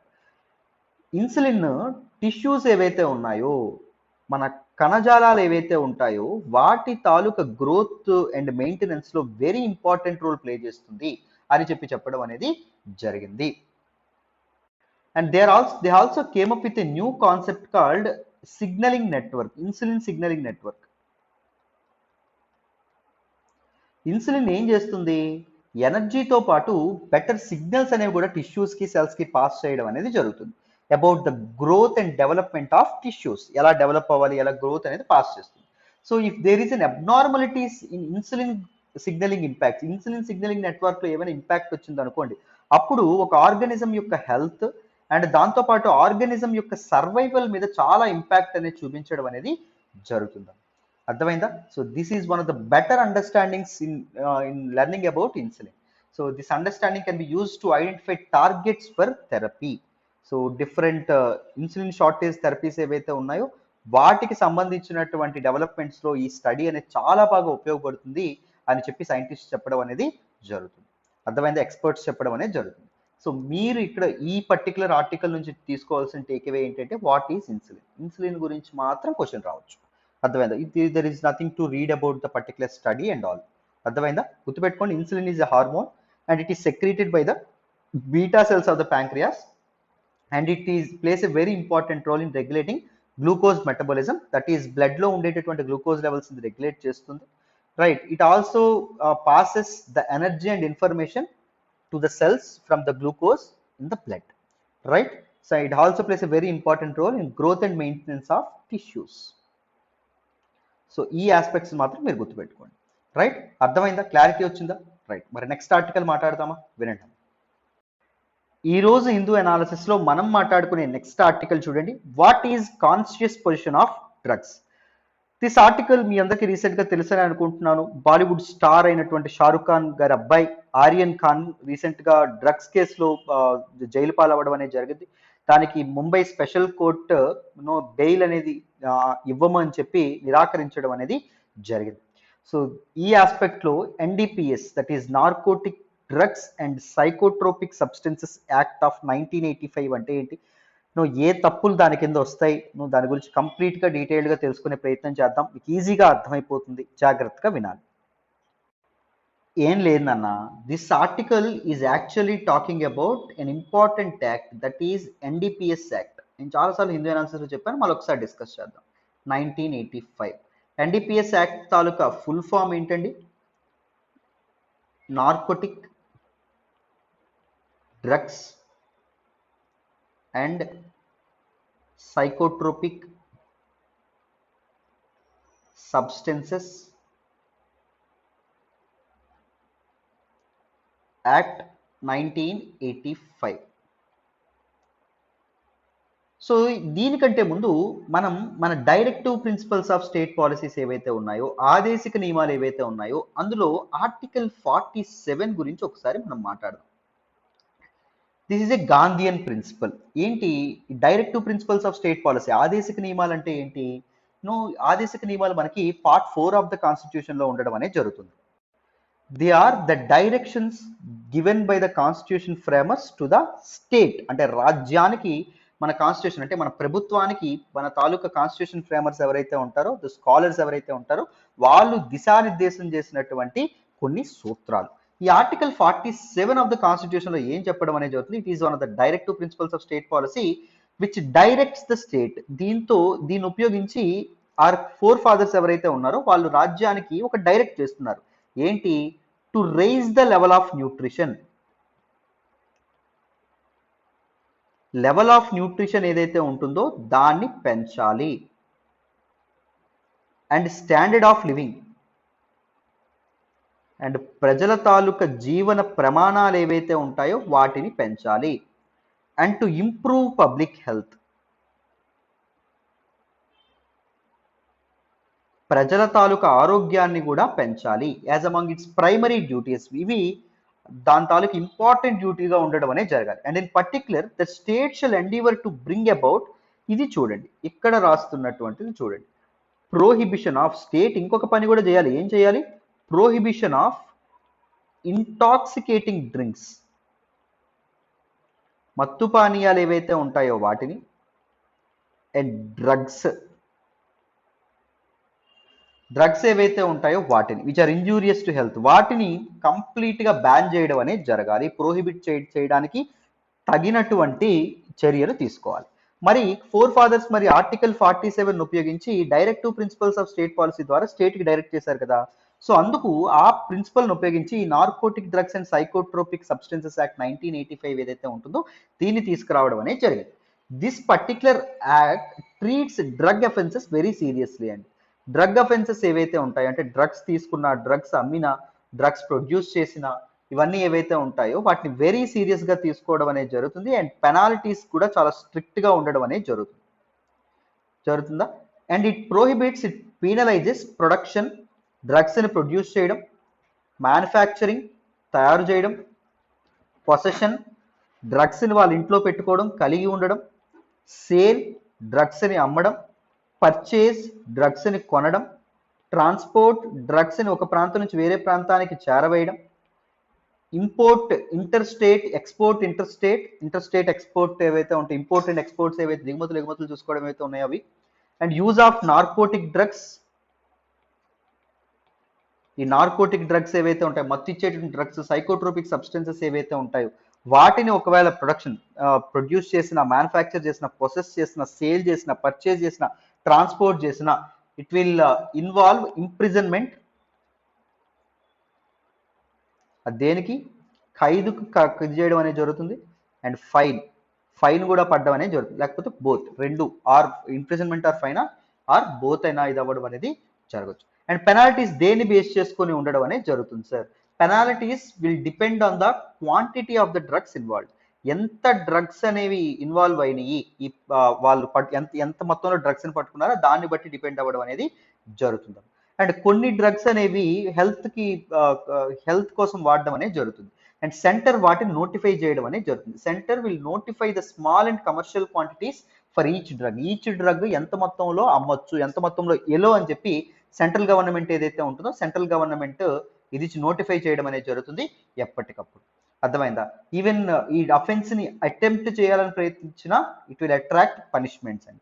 ఎవరైతే ఈ డ్రగ్స్ లో వాడుతూ పట్టుబడతారో, if they volunteer in treatment, deaddiction programmes కి వాలంటీర్ గా వాళ్ళు ముందుకు వస్తే, ఒకవేళ మేము the addicts who are volunteering for treatment they enjoy immunity from prosecution, వాళ్ళకి ఖైదు అనేది పడదు. మేము ప్రభుత్వానికి సపోర్ట్ చేస్తాము, అర్థమైందా, దీన్ని మానడంలో, డీఎడిక్ట్ చేయడంలో అనేటటువంటి ఎవరైనా ఉంటే రీహాబిలిటేషన్ సెంటర్స్కి వస్తామని ఎవరంటే వాళ్ళు they can enjoy immunity from prosecution.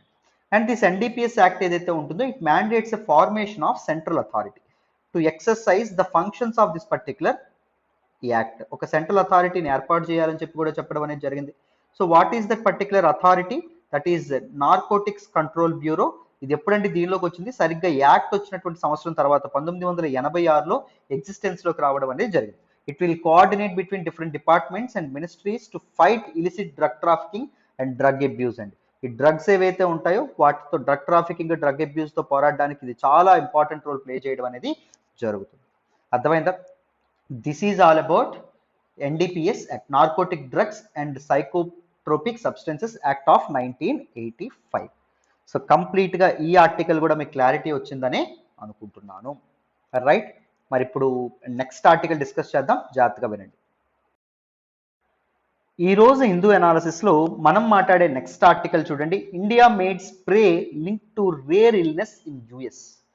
United states of అమెరికాలో నలుగురు ఇండియాలో తయారైనటువంటి ఒక అరోమా థెరపిక్ స్ప్రే ఏదైతే ఉంటుందో దానివల్ల ఒక వ్యాధి బారి పడ్డారంట.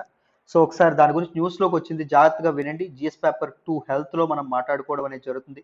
And GS paper 3 science and టెక్నాలజీలో కూడా మనం మాట్లాడతాం. మనకి ఈజీగా అర్థమైపోతుంది, మీకు జాగ్రత్తగా వినండి. చూడండి అన్న, ఈ ఆర్టికల్లో ఏం చెప్పడం అనేది జరిగిందో. ఏం లేదన్న, మన ఇండియాలో తయారైనటువంటి ఒక అరోమా థెరపీ స్ప్రే, అంటే వాసన చూపిస్తూ డిఫరెంట్ డిసీజెస్ని పోగొట్టేటటువంటి ఒక స్ప్రే అన్నమాట. వాసన చూస్తే కొన్ని డిసీజెస్ పోతాయి, అలాంటి స్ప్రే. అది యునైటెడ్ స్టేట్స్లో ఉండేటటువంటి వాల్మార్ట్లోకి చాలా నష్టం అనేది కలిగించడం అనేది జరిగిందండి. Because it became a reason for it caused a rare disease, rare illness in US. That disease is called melioidosis. So melioidosis అనేటటువంటి డిసీజ్ ఏదైతే ఉంటుందో ఆ డిసీజ్ని కలగజేయడం అనేది జరిగింది. This is very rare in యూఎస్లో ఎప్పుడు ఇది కనిపించదు. బట్ ఈ స్ప్రే వాడడం వల్ల ప్రజలకి ఈ డిసీజ్ రావడం అనేది జరిగిందంట. దీనికి ఇంకొక పేరు ఏంటి అంటే విట్మోర్స్ డిసీజ్ అని కూడా అంటారు.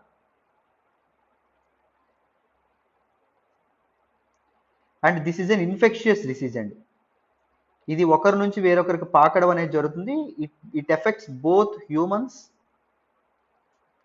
అండ్ యానిమల్స్, ఇద్దరికి ఇది ఎఫెక్ట్ చేయడం అనేది జరుగుతుంది. And it is a bacterial disease that means it caused by a bacteria. ఆ బ్యాక్టీరియా పేరేం పేరు? Bacterium బుర్ఖోల్డేరియా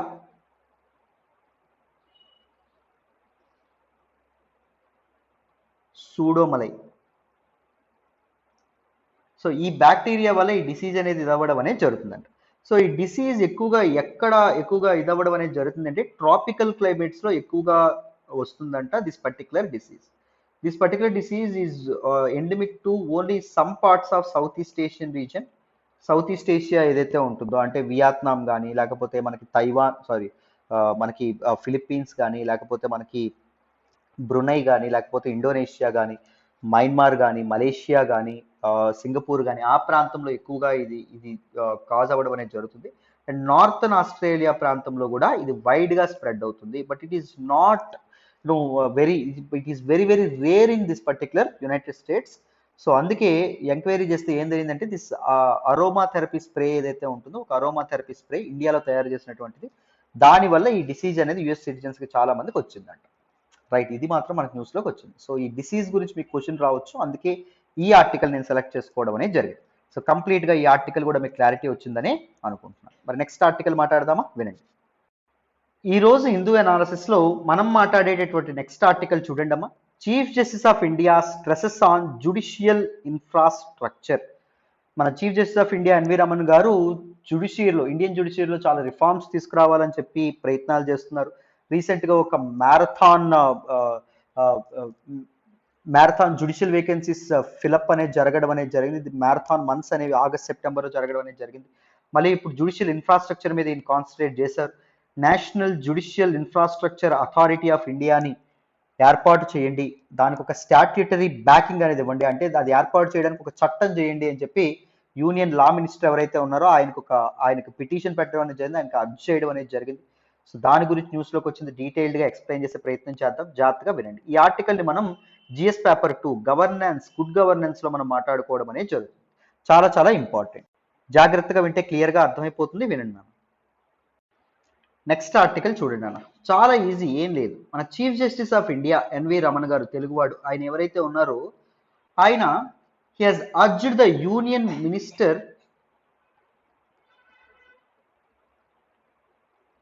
of law and justice, వాళ్ళకి అర్జ్ చేయడం అనేది జరిగింది, వాళ్ళకి చాలా బతిమలాడడం అనేది జరిగింది. దేని గురించి?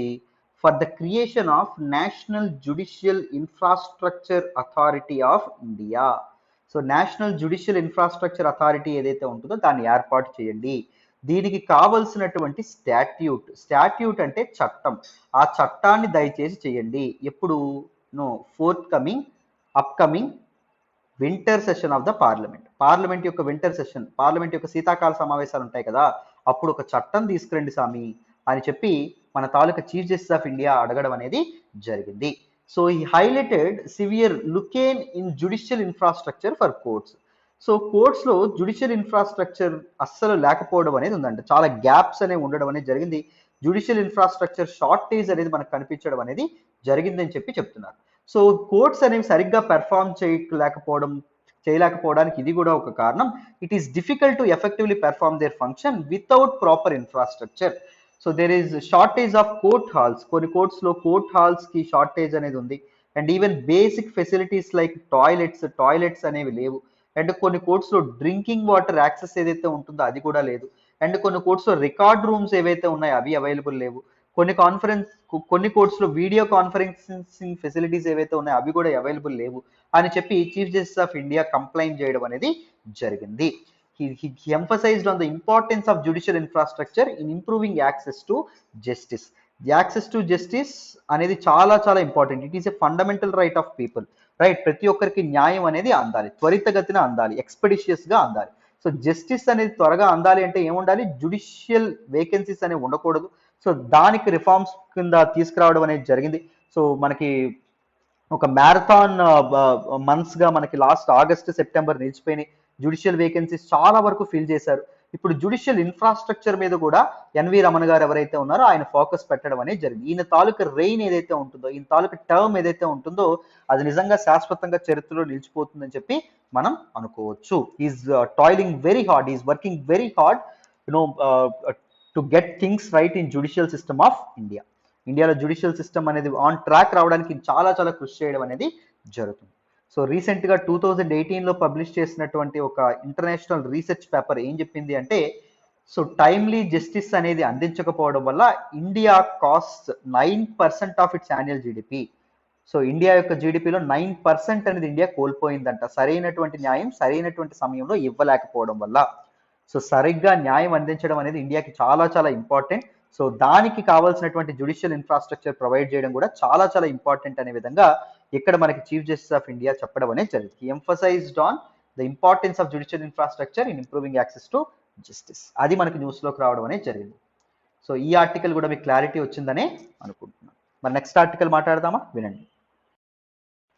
ఈ రోజు హిందూ అనాలిసిస్ లో మనం మాట్లాడే నెక్స్ట్ ఆర్టికల్ చూడండి. Cyber security will remain a top priority for firms this year. Very very important article regarding GS paper 3 అండి. Security related article. జాగ్రత్తగా వింటే క్లియర్గా మీకు అర్థం అవడం అనేది జరుగుతుంది. చాలా ఇంపార్టెంట్ ఆర్టికల్ అండి. సో దీనిలో కొన్ని మెజర్స్ చెప్పారు సైబర్ సెక్యూరిటీని అచీవ్ చేయడానికి. సో సైబర్ సెక్యూరిటీ థ్రెట్స్, అటాక్స్ని ప్రివెంట్ చేయడానికి ఒకసారి తెలుసుకునే ప్రయత్నం చేద్దాం, వినండి. ఏం లేదు అన్న, దిస్ పర్టిక్యులర్ ఆర్టికల్ ఏదైతే ఉంటుందో it is talking about cyber security. So కోవిడ్-19 పుణ్యాన వర్క్ ఎన్విరాన్మెంట్, వర్క్ చేసేటటువంటి ప్రొసీజర్స్ మారిపోయినాయి. ఇప్పుడు వర్క్ ఫ్రమ్ ఎనీవేర్ అనేటటువంటి కాన్సెప్ట్స్ అనేవి రావడం అనేది జరిగింది. ట్రెడిషనల్ నెట్వర్క్ పారామీటర్స్ ఏవైతే ఉన్నాయో, ఇప్పుడు ఆఫీస్లో పనిచేసేటప్పుడు ఈ నెట్వర్క్ ఎంక్రోచ్మెంట్స్ అనేవి జరగకుండా చాలా చర్యలు అనేవి తీసుకోవడం అనేది జరుగుతుంది. బట్ వర్క్ ఫ్రమ్ ఎనీవేర్ లాంటి కాన్సెప్ట్స్ అనేవి రావడం వల్ల ఈ ట్రెడిషనల్ నెట్వర్క్ పెరిమీటర్స్ ఏవైతే ఉన్నాయో అవి చాలా థ్రెట్స్కి గురవ్వడం అనేది జరిగింది. ఇవన్నీ లేకపోవడం వల్ల సో చాలా అన్ప్రెసిడెంట్ థ్రెట్ లెవెల్ అనేది విపరీతంగా పెరగడం అనేది జరిగింది. ఎవరెవరికి థ్రెట్ లెవెల్ పెరగడం అనేది జరిగింది? డివైజెస్కి, డిఫరెంట్ డివైజెస్ని వీళ్ళు హ్యాక్ చేయడం అనేది జరుగుతుంది. యూజర్ డేటా అనేది హ్యాకింగ్ గురవ్వడం అనేది జరుగుతుంది. అండ్ దాంతోపాటు అప్లికేషన్స్ ఇన్ ద డిజిటల్ స్పేసెస్లో ఉండేటటువంటి డిఫరెంట్ యాప్స్ ఏవైతే ఉన్నాయో అవి కూడా ఈ సైబర్ సెక్యూరిటీ థ్రెట్స్కి విక్టిమ్స్గా మారడం అనేది జరుగుతుంది. ఎప్పుడైతే రేంజ్ ఆఫ్ థ్రెట్స్ ఏవైతే ఉన్నాయో పెరుగుతున్నాయో, కొత్త వల్నరబిలిటీస్ ఏవైతే ఉన్నాయో, అంటే కొత్త న్యూ వల్నరబిలిటీస్ అంటే న్యూ థ్రెట్ లెవెల్స్ ఏవైతే ఉన్నాయో పెరగడం అనేది జరుగుతుందో, సో కార్పొరేట్స్ ఏవైతే ఉన్నాయో వాటి ముందున్నటువంటి ఏకైక లక్ష్యం ఏంటి అంటే, top priority for the firms ఏంటి అంటే సైబర్ సెక్యూరిటీ అన్నట్టు చెప్తున్నారు. ఈ సైబర్ సెక్యూరిటీని అచీవ్ చేయడానికి ఈ ఆర్టికల్లో కొన్ని మెజర్స్ అనేవి ఇవ్వడం అనేది జరిగింది. కొన్ని కొత్త వే ఫార్వర్డ్ అనేది సజెస్ట్ చేశారు. ద ఫస్ట్ మెజర్ ఏంటి అంటే ప్రోయాక్టివ్ సెక్యూరిటీ ఫ్రేమ్వర్క్. ఒక సెక్యూరిటీ ఫ్రేమ్వర్క్ అనేది ఏర్పాటు చేయాలి. It should be proactive. ఏదో ఒక సెక్యూరిటీ థ్రెట్ వస్తే రియాక్ట్ అవ్వడం కాకుండా ఎప్పటికప్పుడు చూసుకుంటూ ఉండడం అనేది జరగాలి. సెక్యూరిటీ ఫ్రేమ్వర్క్ సో ఈ ఫ్రేమ్వర్క్ని ఏర్పాటు చేసి డిఫరెంట్ లేయర్స్ ఏవైతే ఉన్నాయో, ఇప్పుడు పోలీస్ కానీ లేకపోతే సైబర్ సెక్యూరిటీ ఆఫీసర్స్ కానీ లేకపోతే డిఫరెంట్ టెక్నాలజికల్ ఫార్మ్స్ కానీ వీళ్ళ మధ్య ఒక ఇంటరాక్టివ్ ప్లాట్ఫామ్ అనేది ఏర్పాటు చేయాలి. రియల్ టైంలో ఒకరినొకరు కోఆపరేట్ చేసుకునే విధంగా, ఒకరితో ఒకరు ఇన్సైట్స్ అనేవి ఇచ్చుకునే విధంగా, ఈ అటాక్స్ ఏవైతే ఉన్నాయో వాటిని ప్రివెంట్ చేయడానికి ఒకరికొకరు బెటర్గా సహాయపరుచుకునే విధంగా, సహాయం చేసుకునేటటువంటి విధంగా ఒక ప్రోయాక్టివ్ సెక్యూరిటీ ఫ్రేమ్వర్క్ ఏదైతే ఉంటుందో అది ఏర్పాటు చేయాలి. It should be practical in nature. ప్రాక్టికల్గా వర్కౌట్ అయ్యేటటువంటి ఒక ఫ్రేమ్వర్క్ అనేది తీసుకురావాలి. అండ్ దాంతోపాటు స్ట్రెంగ్థెన్ ఐడెంటిటీ సెక్యూరిటీ అండి. ఐడెంటిటీ సెక్యూరిటీని కూడా స్ట్రెంగ్థెన్ చేయాలి. యూజర్ ఐడెంటిటీలో కొన్ని మార్పులు అనేవి తీసుకురావడం అనేది జరగాలి. ముఖ్యంగా ఐడెంటిటీ థెఫ్ట్ ఏదైతే ఉంటుందో జరగడం అనేది జరుగుతుంది. డిఫరెంట్ ఐడెంటిటీస్ని దోచుకొని వాళ్ళు హ్యాకర్స్ ఏం చేస్తున్నారు, మ్యానిపులేట్ చేయడానికి ప్రయత్నం, ఐడెంటిటీని మ్యానిపులేట్ చేసే ప్రయత్నం అనేది చేస్తున్నారు. సో విపిఎన్స్ ఏవైతే ఉంటాయో వాటిని స్కేల్ చేయడం అనేది జరగాలి. అండ్ దాంతోపాటు మల్టీ ఫ్యాక్టర్ అథెంటికేషన్ ఏదైతే ఉంటుందో అది కూడా జరగాలి. మన గూగుల్, మనకి జీమెయిల్, వీళ్ళందరూ మల్టీ ఫ్యాక్టర్ అథెంటికేషన్ చేయించడం అనేది జరుగుతుంది. అర్థమైందా? So network and sensitive data ఏదైతే ఉంటుందో దాన్ని సేఫ్ గార్డ్ చేసేటటువంటి ప్రయత్నాలు అనేవి జరగాలి. And there should be an holistic approach towards cyber security. Cyber సెక్యూరిటీకి అప్రోచ్ అనేది హోలిస్టిక్ గా ఉండడం అనేది జరగాలి. అర్థమైందా? ఎవ్రీ ఆస్పెక్ట్ లో ముఖ్యంగా నెట్వర్క్స్ ని సేఫ్ గార్డ్ చేయాలి, డివైజెస్ ని సేవ్ చేయాలి, యూజర్స్ ని సేవ్ చేయాలి, అప్లికేషన్స్ ని సేవ్ చేయాలి, సెన్సిటివ్ డేటాని సేఫ్ గార్డ్ చేయడానికి ప్రయత్నించాలి. సైబర్ సెక్యూరిటీ అన్ని రకాలుగా ఉండాలి. ఓన్లీ ఎకనామికల్ ఆస్పెక్ట్సే కాకుండా సో ఇండివిజువల్ ఐడెంటిటీ, యూజర్ ఐడెంటిటీని కూడా సేఫ్ చేయడానికి ప్రయత్నించాలి. అర్థమైందా? సో ప్రొటెక్ట్ చేయడానికి ప్రయత్నించాలి. నెక్స్ట్ ఫోర్త్ మెజర్ ఏం చెప్పారు అంటే significant innovations in cyber security అండి. సైబర్ సెక్యూరిటీలో కొన్ని ఇన్నోవేషన్స్ కూడా ముందుకు రావాలి. ముఖ్యంగా ఎస్ఏఎస్సి అనేటటువంటి కొత్త టెక్నాలజీ వచ్చింది సైబర్ సెక్యూరిటీని ఇన్షూర్ చేయడానికి, secure access service edge. And దాంతోపాటు రీసెంట్గా ఎక్స్డిఆర్ అనేది రావడం అనేది జరిగింది, extended detection and response and zero trust integration. So ఇలాంటి వాటిని ఏర్పాటు అనేది కొత్త టెక్నాలజీస్, కొత్త ఇన్నోవేషన్స్ ద్వారా సైబర్ సెక్యూరిటీ ఏదైతే ఉంటుందో దాన్ని ఎన్షూర్ చేయడానికి ప్రయత్నించాలి. అర్థమైందా? So these are some important aspects. So ఈ ఆర్టికల్ ఏదైతే ఉంటుందో డీటెయిల్గా అర్థమైందని అనుకుంటున్నాను. మీరు ఇక్కడ అర్థం చేసుకోవాల్సినటువంటి ఆస్పెక్ట్స్ ఏంటంటే only 4 measures. Proactive security framework ఏదైతే ఉంటుందో అదొకటి ఏర్పాటు చేయాలని చెప్పి, ఐడెంటిటీ సెక్యూరిటీని స్ట్రెంథన్ చేయాలి, holistic approach towards cyber security, and next significant innovations in cyber security. ఈ 4 మీరు అటెంప్ట్ చేస్తే మీ ఆన్సర్ అనేది బాగుంటుంది. మెయిన్స్కి very very important, right? So ఈ ఆర్టికల్ మీకు అర్థమైందని అనుకుంటున్నాను. మరి నెక్స్ట్ ఆర్టికల్ మాట్లాడదాం, వినండి. ఈ రోజు హిందూ అనాలిసిస్ లో మనం మాట్లాడే నెక్స్ట్ ఆర్టికల్ చూడండి, why is India facing bouts of extreme weather. Very very important article regarding GS paper 3 disaster management లో మనం మాట్లాడుకుంటాం. And GS paper 1 geography related article కూడా ఒకసారి డీటెయిల్డ్ గా వింటే మీకు క్లియర్ గా అర్థమవుతుంది ఎందుకు ఇండియాలో ఎక్స్ట్రీమ్ వెదర్ కండిషన్స్, రీసెంట్ గా కేరళలోను ఉత్తరాఖండ్లోను మనం విపరీతమైనటువంటి ఫ్లడ్స్ చూసాం, దానికి కారణాలు ఏంటి అని మనకి చెప్పారు. జాగ్రత్తగా వినండి, చాలా ఇంపార్టెంట్ ఆర్టికల్ అమ్మా ఫర్ యువర్ మెయిన్స్. సో మీకు ఈజీగా అర్థమైపోతుంది, వినండి. సో చూడండి అన్న, ఈ ఆర్టికల్ ఒక క్వశ్చన్ తో స్టార్ట్ చేశారు. Why is India facing bouts of extreme weather అంటున్నారు. సో ఎందుకు ఇండియాలో వెదర్ అనేది ఎక్స్ట్రీమ్ కండిషన్స్కి వెళ్తుంది, విపరీతమైనటువంటి ఫ్లాష్ ఫ్లడ్స్ కానీ లేకపోతే ల్యాండ్ స్లైడ్స్ కానీ ఇవన్నీ ఎందుకు చూస్తున్నాం అనేది ఇక్కడ ప్రశ్న. చూడండి, మనకి రీసెంట్గా కేరళ అండ్ దాంతోపాటు ఉత్తరాఖండ్ ఈ 2 స్టేట్స్లో విపరీతమైనటువంటి ఫ్లడ్స్ రావడం అనేది జరిగింది. They have received incessant rainfall in అక్టోబర్లో చాలా ఎక్కువ రెయిన్ఫాల్ అనేది రావడం అనేది జరిగింది. సో ఇక్కడ జియాలజిస్టులు కానీ వీళ్ళందరూ ఏం ఇది చేస్తున్నారు, క్లైమటాలజిస్టులు కానీ ఎలాంటి డౌట్స్ వీళ్ళు రేజ్ చేస్తున్నారంటే the potential role of climate change behind these extreme weather events. So ఇక్కడ ఫ్లడ్స్ అనేవి రావడానికి క్లైమేట్ చేంజ్ యొక్క కారణం ఏమైనా ఉందా, క్లైమేట్ చేంజ్ ఏమైనా కారణం అవుతుందా అనేది ప్రశ్న.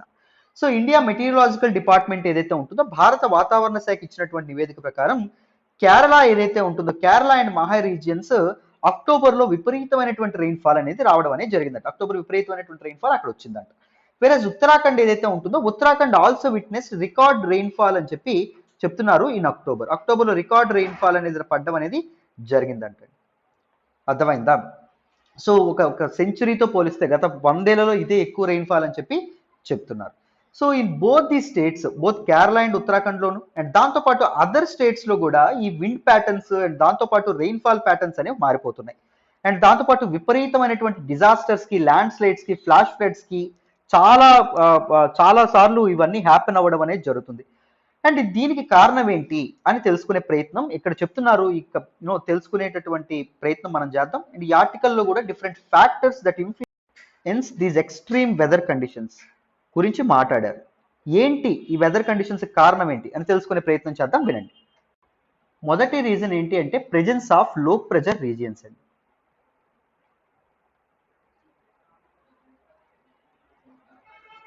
అల్పపీడనం ఏదైతే ఉంటుందో అది బోత్ అరేబియన్ సీలోను అండ్ దాంతోపాటు బే ఆఫ్ బెంగాల్లోనూ ఏర్పడడం. ఎప్పుడైనా లో ప్రెజర్ రీజియన్స్ దానికి అర్థం ఏంటి సార్, నాకు అర్థం కావట్లేదు అంటే చూడండి. లో ప్రెజర్ మనకి ఎప్పుడైనా విండ్ ఎలా ఎక్కడి నుంచి ఎప్పటి నుంచి ఎక్కడ ఇది అవుతుందంటే హై ప్రెజర్ రీజియన్ నుంచి లో ప్రెజర్ రీజియన్ ఏదైతే ఉంటుందో లో ప్రెజర్ రీజియన్కి ట్రాన్స్ఫర్ అవ్వడం అనేది ట్రావెల్ అవ్వడం అనేది జరుగుతుంది. సో విండ్ ఫ్లో అనేది అలా ఉంటుంది. సో ఇక్కడ లో ప్రెజర్ రీజియన్ అనేది ఉండడం వల్ల విండ్స్ ఎలా ఫ్లో అవుతాయి, హై ప్రెజర్ చుట్టుపక్కల ఉన్నటువంటి హై ప్రెజర్ రీజియన్ నుంచి లో ప్రెజర్ రీజియన్స్కి ఇలా ఫ్లో అవ్వడం అనేది జరుగుతుంది. ఎక్కడ కూడా లో ప్రెజర్ రీజియన్ వచ్చింది అనుకోండి ఏం జరుగుతుంది, సో విండ్స్ అనేవి ఇలా ఫ్లో అవ్వడం అనేది జరుగుతుంది. సో అందుకే ఇక్కడ ఉండేటటువంటి కేరళ ఏదైతే ఉంటుందో కేరళకి బే ఆఫ్ బెంగాల్లో ఏర్పడినటువంటి లో ప్రెజర్ రీజియన్ వల్ల ఫామ్ అయినటువంటి విండ్స్ వల్ల ఉత్తరాఖండ్ ఏదైతే ఉంటుందో ఉత్తరాఖండ్కి విపరీతమైనటువంటి ఫ్లడ్స్ అనేవి రావడం అనేది జరుగుతుంది. అర్థమైందా? The low pressure system in the Arabian Sea has contributed significantly to the heavy rain in Kerala. Arabian సీలో ఏర్పడినటువంటి లో ప్రెజర్ సిస్టమ్ వల్ల కేరళకి రెయిన్ఫాల్ అనేది వస్తుంది. The low pressure system low pressure system happened in low pressure system in Bay of Bengal ఏదైతే ఉంటుందో that contributed significantly for the rainfall in Uttarakhand అనే విధంగా ఇక్కడ చెప్తున్నారు. అర్థమైందా? ఫర్ లో ప్రెజర్ రీజియన్స్ అంటే అర్థమైందని అనుకుంటున్నాను. సెకండ్ ఇది చూడండి, ఇంకా ప్రెజర్ అట్మాస్ఫియరిక్ ప్రెజర్ గురించి విండ్ ప్యాటర్న్స్ గురించి ఇంకా కంప్లీట్ గా చిన్న బేసిక్స్ నుంచి తెలుసుకోవాలి అని అంటే నేను అట్మాస్ఫియరిక్ ప్రెజర్ ఎల్టీఎక్స్ క్లాసెస్ అని కొట్టండి. నేను వీడియో చేశాను, దానిలో మీకు ఇంకా బెటర్ క్లారిటీ అనేది వస్తుంది. లో ప్రెజర్ అంటే ఏంటి, అసలు హై ప్రెజర్ అంటే ఏంటి, ఎక్కడ లో ప్రెజర్ ఉంటుంది, ఎక్కడ హై ప్రెజర్ ఉంటుంది, విండ్ ఎలా ట్రావెల్ అవుతుంది, ఇవన్నీ మీకు తెలుస్తాయి. సెకండ్ ఏంటి అంటే వెస్టర్న్ డిస్టర్బెన్సెస్.